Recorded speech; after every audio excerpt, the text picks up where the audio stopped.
Hello, everyone. I'd like to start by saying this is not financial advice.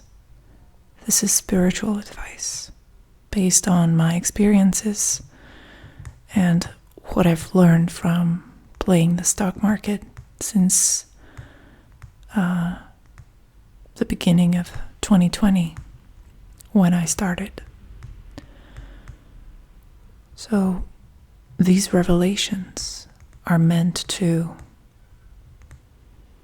inspire you to think differently about your life, perhaps even the stock market. And they are not designed to be professional advice. I have no idea what I'm doing most of the time when I play around with stocks.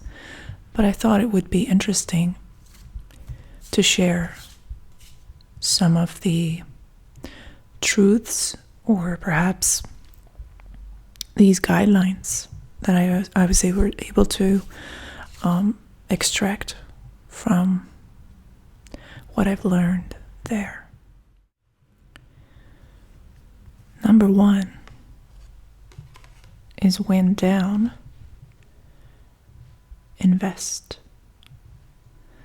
Now, as I said in the beginning, this isn't financial advice, but I thought it was interesting how this general notion of when there's a stock market pullback or crash, when everything is receding, when everybody's panicking, when things seem to be falling apart, that's when you need to be doubling down, according to some experts. And, well, if you think about it, so far, this strategy has worked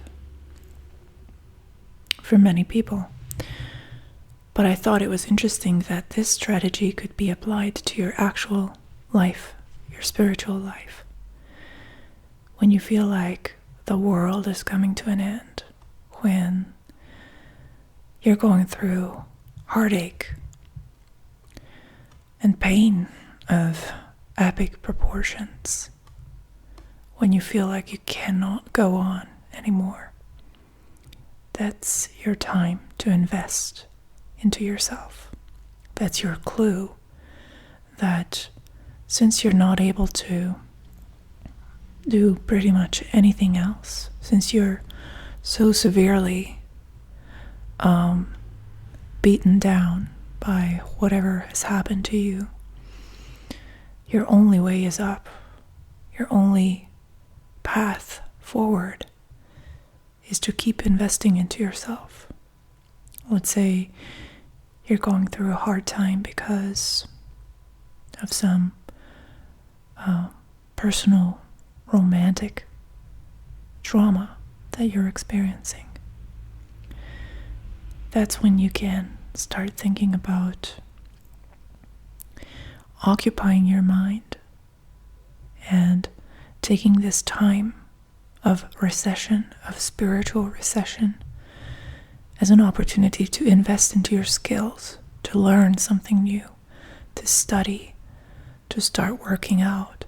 Many people do this, and it works really, really well, because those times, during the ebbs of motivation or enthusiasm for life, it's when you really need to double down on life and do everything in your power to use that time, even if you're not seeing the point of, say, doing regular exercise or learning a new language or anything like that. That's exactly when you need to go hard, when you need to double down on your position in life and make the investment that is going to pay off in the far future, perhaps a year from the point of investing. So, when you're down, invest. The heartache, the pain is long going to be gone. by the time you're benefiting from your actions in the now. The pain is going to be a distant memory, and you're going to be reaping the rewards of your investment. Number 2, emotional regulation is key. It is so important to keep yourself in that zone of moderation. And that's why I chose temperance as the card for this point, for this lesson. Moderation, having a stoic worldview, not allowing your emotions to take over, learning to control the urge, the first instinct to panic. That's not only important in the stock market. We have seen that times and times again. When people get scared, they start panic selling, and there's this domino effect of everything just falling apart and a huge crash following the emotional reaction of a multitude of people at one time. And even in such a sort of dry and seemingly rational environment such as the economy and the stock market, emotions have a hold over most people. He or she who can regulate their emotional state most successfully, he or she who can get back to that calm center within themselves, is going to win. Because most people are terrorized and dragged around by their feelings with no conscious control over how it affects them, with no knowledge that emotions can be regulated. Number 3, persistence yields success. I chose the Emperor as the representation of this point. Consistency is key. And this is not, like I said, this is not only true in the stock market. Being able to hold through thick and thin, as the youngsters like to say it, diamond handing, is a great skill in the stock market, but also outside of it. Diamond handing your passion, committing to a path, and simply sticking to it. That's a skill that a lot of people don't have. What separates successful content creators from non-successful ones, for example, very often it comes down to consistency, the ability to show up.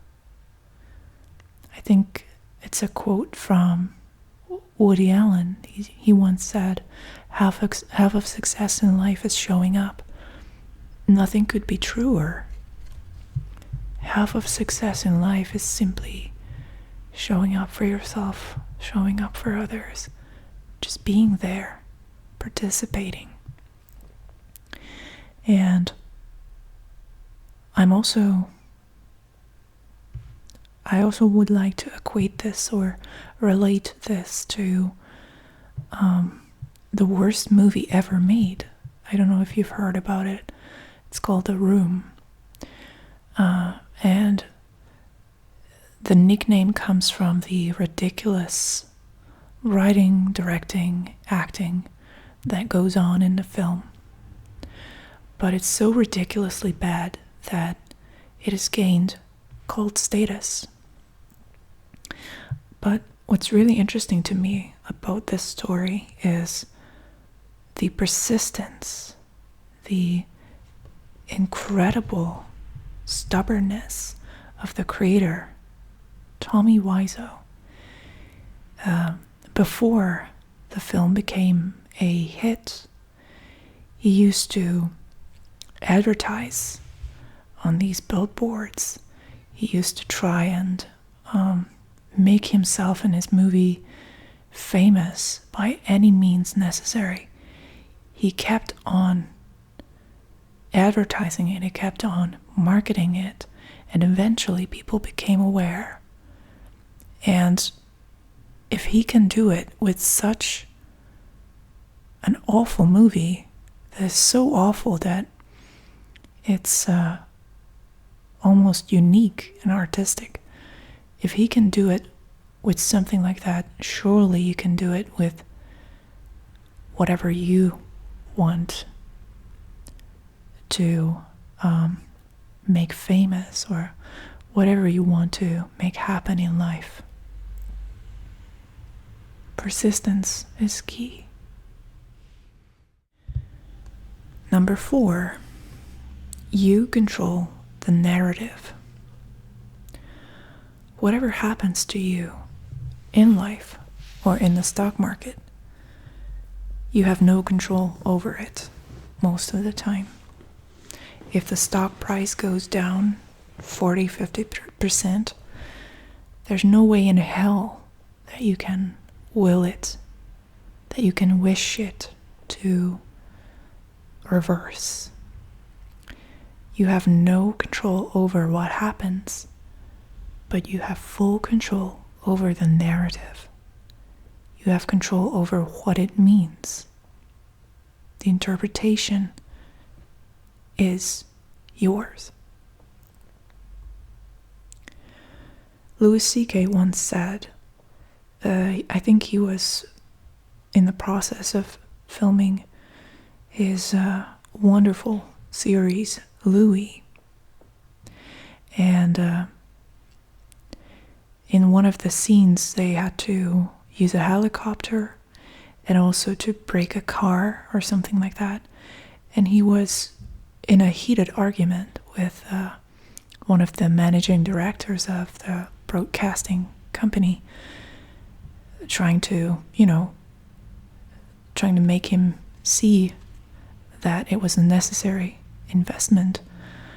But the guy didn't really want to see it that way, and he started yelling at him in a really crude, obnoxious fashion.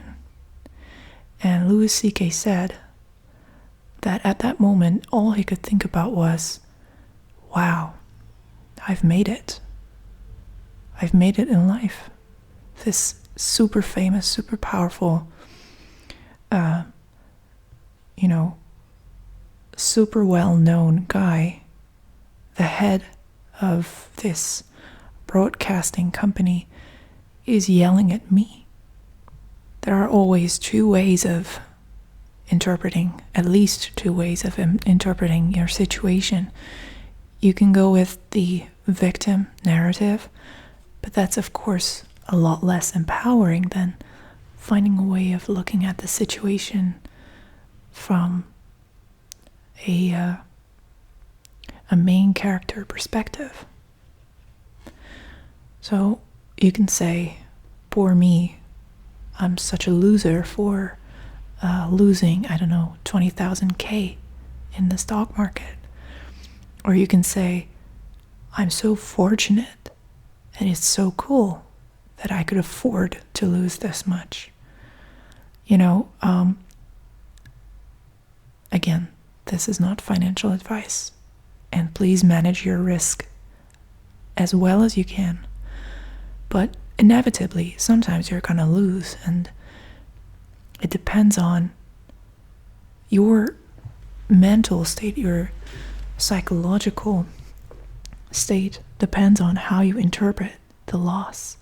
Are you gonna beat up yourself about it, or are you going to put a spin on it that is productive, that is magical, that is just a different perspective that helped you grow? Number 5, it's not about the money. This is going to sound shocking to you, but the stock market isn't really about the money, the way I see it. For most people, it's about gaining some sense of self-worth. And that's both an interesting and somewhat of a dangerous take on it. I think it was Oscar Wilde who said, everything in life is about sex, except for sex, which is about power. Now, similarly, I think everything in the world, we could argue, is about money, except for money, which is, for most people, a measuring device of how successful, how shrewd, how smart, how capable you are. It's money is considered to be a token, a talisman that projects power out into the world. Now, that's of course an illusory thing. It's not true. Money does not make you, omnipotent. If you have more money than everybody else in the world, if you are the richest person on earth, there's still limitations to what you can and cannot do. You're not the greatest. You're not the most powerful person. There's, of course, a degree of freedom that money can give you. And that's important to note, that money does have the potential to liberate you, but only up to a certain point. And only if you are otherwise spiritually liberated. It's no substitute to real power. Now, when things are not going your way in the stock market, when your investments are not working out the way you wanted them, when your trades are going awry,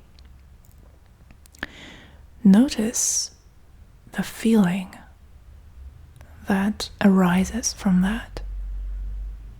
Notice what you feel. It's not a safety issue.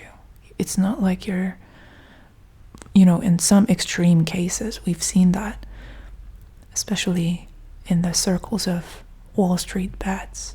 It's easy to encounter the stories of extreme losses that I'm sure wreck people. But even then, there's hope. So anyway, assuming that your losses are within your tolerance for pain, it's not a survival issue. It's not like if you lose that amount of money, you're going to have to go live under a bridge. It's not something that affects the quality of your life for the most part. But still, it hurts. It stings. What is it that the loss is poking at? What's that part of you? It's the ego. It's the ego feeling hurt. Because the assumption is if you make good investments, you're smart. You're capable. You're a good provider to your family. You're this evil genius who is able to make money out of nothing. So when it goes the other way, the ego is hurt because the thought is, I must be an idiot. And that's what really hurts. It's not the money itself. It's not the loss of the money. It's the humiliation. And so you need to deal with that. That's the most important thing. To get that feeling under control. To get those inclinations under control. It's not about the money. It's about the ego. Number 6, do not get attached.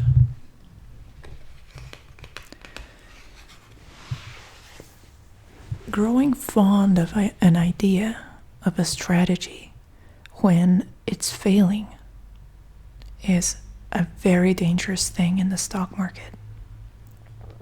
You might start out with a thesis about a stock, about how it's going to behave, and that thesis at the beginning might be, rational, but then things change and you need to adapt. You need to be able to give it up and detach from your strategies, your ideas, your assumptions, your opinions. And again, notice how this is not only true in the stock market, but this is also vitally important in life. It happens very often that people, following the sunk cost fallacy, cling to opinions and frameworks of thinking that are obviously wrong, even in the face of mounting evidence to the contrary. Why is that? It is because, and I think this is especially well reflected in the English language, where you say, you're right, which means you have the truth. You are the truth. You're right. So that's definitely an ego-boosting sentiment. I'm right. I am right. So there's an identification with rightness, with correctness. It's a little bit different in Hungarian, and I think also in Spanish, where you say, tengo razón. I am right. I have right. That's what you say. I have right. So it's my possession, but I'm not identifying with it. Or in Hungarian, igazad van. You have right. So it's the same structure, basically. It's a little less attached. But in English, I think the assumption is, or the underlying message is that you are what you think. And that's not true. Detaching from your failed strategies, your failed ideas, is a vitally important skill. It's a matter of life and death sometimes. And it's a matter of losing or winning in the stock market. Number 7, fear is profitable. Fear is a gold mine for people who want to sell you something. So beware of these people. This happens very often in the stock market, but also other areas of life, politics, in the job market, and other branches of consumerism, where you get the feeling that talking to someone or communicating with someone, whether it be an actual, flesh and blood entity, somebody in your life, or whether it's some media personality, some newspaper, or some TV channel, whatever it may be, when they communicate to you, you feel your heart rate increase. You feel the adrenaline filling your mind, your brain. You feel that you're sweating, that you're nervous, you're anxious, because the message is that you're unsafe. Now, I would like to ask you or invite you to think very carefully every time this happens. Sometimes there's a good reason why people are trying to scare you, but if they do, that I think that happens in more of a direct context. If your house is on fire, they're going to come and try to help you. They're going to come with buckets full of water. They're not going to call you and try to sell you the newest, best fire extinguisher available. So just be very careful, very cautious around this when you experience this. And this is something that is glaringly obvious in the stock market. When there's a bearish sentiment that's being generated, that's being propagated as a result of the manipulation from the media, you can, sometimes look behind it and think to yourself, okay, who's winning here? Who's profiting off of people's fears? Don't forget this. Fear is very profitable. So be wary of people who try to scare you. Number 8, my last point. Nobody knows what's going on. I think this is an idea that originates from Terence McKenna. And it's an old idea, but I think it still holds true.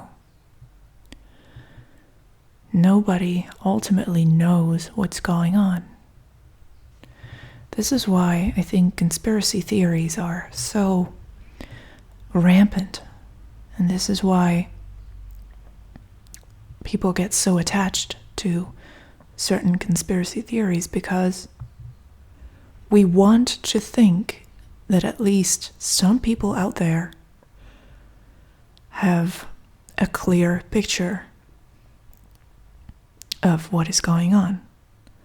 Those people who try to control us, to those people who, who are conspiring against us. So I think it comes from this desire to be controlled, because if somebody controls you, then there's somebody in control. Then the universe is knowable. Then there's a quality to it that makes it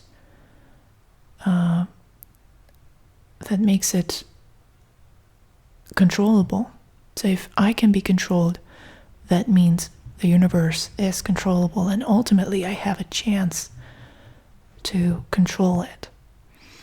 So I think that's where conspiracy theories come from. Not all of them. Some of them are pretty much true, but most of them, I think, come from this desire to have that powerful entity who, even if they torture you, they know what's up. They know what's going on. Now, unfortunately, I think nobody knows what's going on. We're all fools. And, listening to somebody just because they claim to be an expert, listening to anybody's advice really is a terrible idea. So don't even listen to me. I would say that it's best if you just assume that nobody really knows what's going on. No one is an authority on what is going on, what the past or the future means. We're all taking wild guesses. Of course, some people are better educated than others. Some people hold very impressive titles in science or economy, and there might be a tendency for you to want to follow them, but do so in moderation and with a healthy dose of skepticism. Because ultimately, we're all fools. We know a lot. We have figured a lot of things out. But the ultimate core mystery of the universe is still unexplained, still untouched. The brain, the human brain, is still a mystery in many, many ways.